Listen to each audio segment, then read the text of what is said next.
Again, Oleksandra, welcome and congratulations for being selected as a finalist for our Exceptional Women of Peace Award. So let's begin by you telling us your name and where you live and where you work.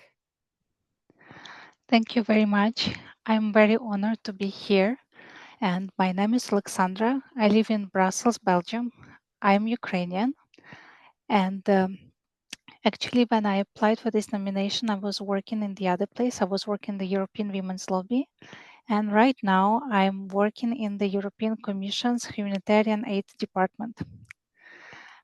It's a department that is responsible for the crisis response, humanitarian aid around the world, and all the efforts that the European Commission is doing.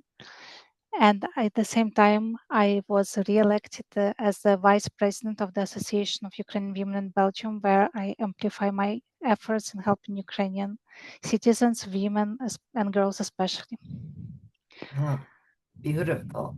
So tell us a little more about your work and what difference it makes. And if you have a story you'd like to share, that would be wonderful.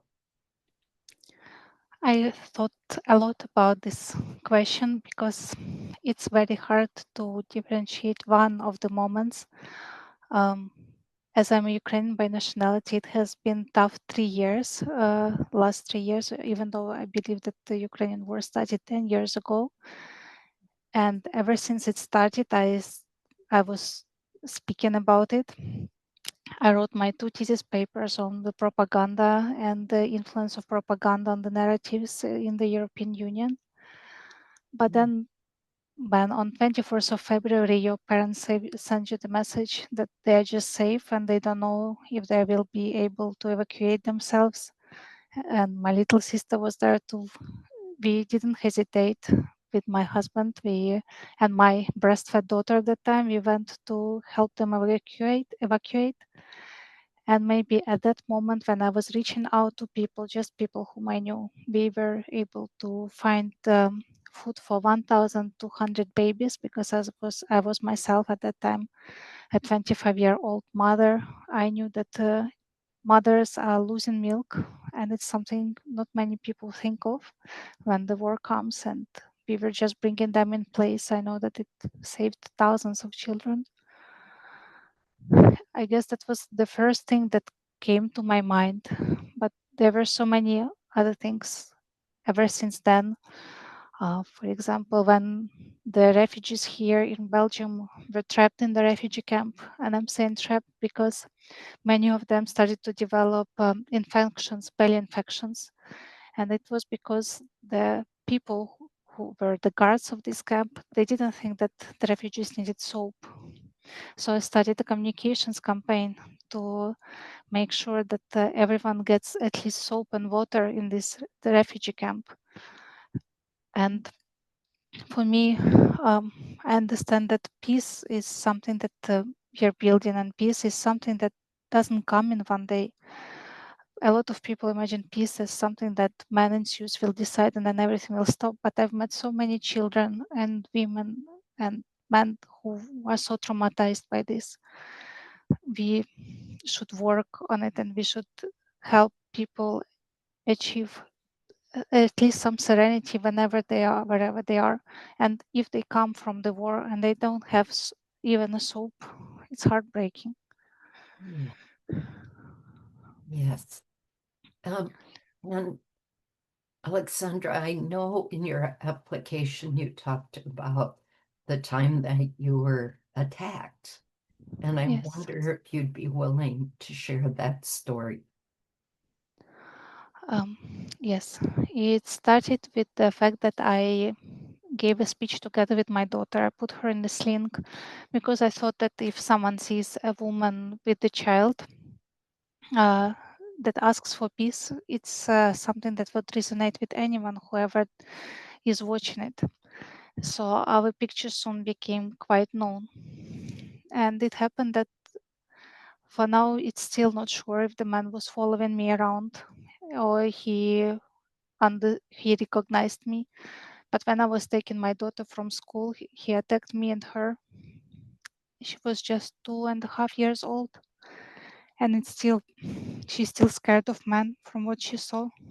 She still remembers it, and I understand that peace is something that you have to fight for, and you shouldn't be silenced.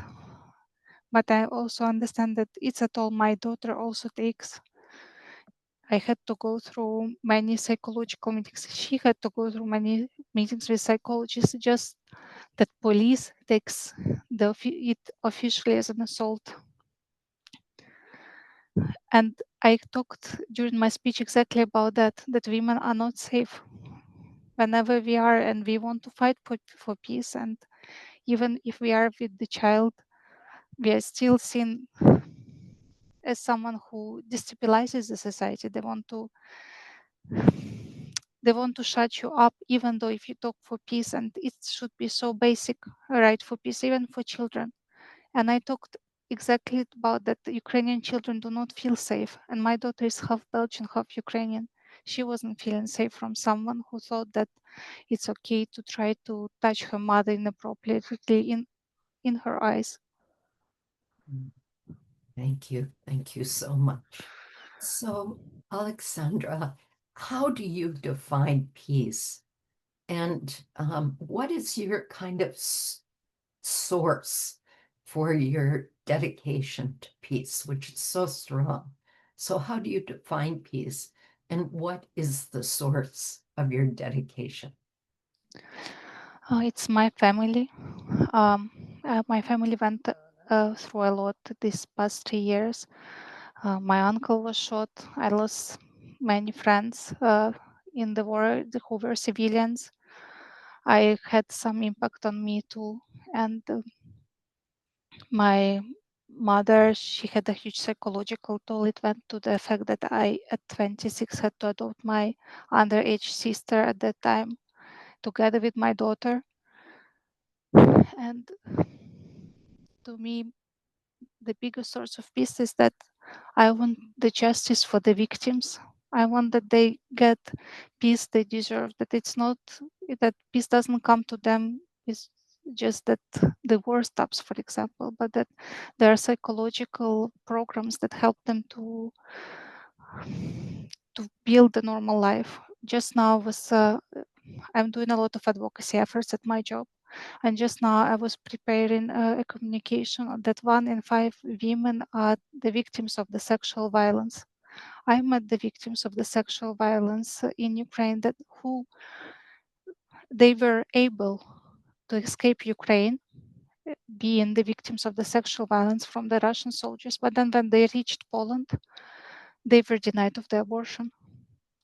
Mm, So yes, you live with this, and you understand that there are people whom you want to help even more, because the peace doesn't end with if someone leaves the country, if the war stops. It has something to be that we educate people that it never happens again.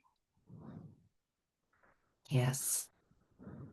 So, in your work for peace, Alexandra, of what are you most proud? Of the impact it does. Um, Once I helped to organize self-defense classes for women in Ukraine, the ones they were liberated from the occupied territories. And I met one of the women, and she showed me her little notebook that she took all the notes. And I live in Belgium, so none of what I've learned was something that I didn't know. But for her, she told me it was eye-opening how many there are Istanbul Convention that protects victims of the gender-based violence. She thought that she found out the strength then to go to her own little village and explain that. So to me, it's more of amplifying the message that it's not just one person that you help, but then that this one person goes and helps someone else, and then you like that grow the communities. And that's it's with the word. You have so many ugly things, you see them there, but there are so many beautiful things too. Yes. Yes. And what do you want others to know about you and your work for peace? um, that I will fight for it, that no matter what happens, I will still be fighting. That I believe it's something worth fighting for my sister, for my mother, for my daughter. I just want to know that I, in the end of the day, I help to make this world a better place. Right now, so before that, it was Ukraine that I was mostly focused on and Europe. But now with my work in the European Commission, we help everywhere from Sudan to Chad, Darfur. And you see that even a tiny bit of help, just tiny bit, it makes a huge difference in people's lives. Yes. And you certainly have made a huge difference in many lives. So thank you. Thank you so much, Thank Oleksandra, you so much. for who you are and for the work that you do. Thank you. Thank you so much.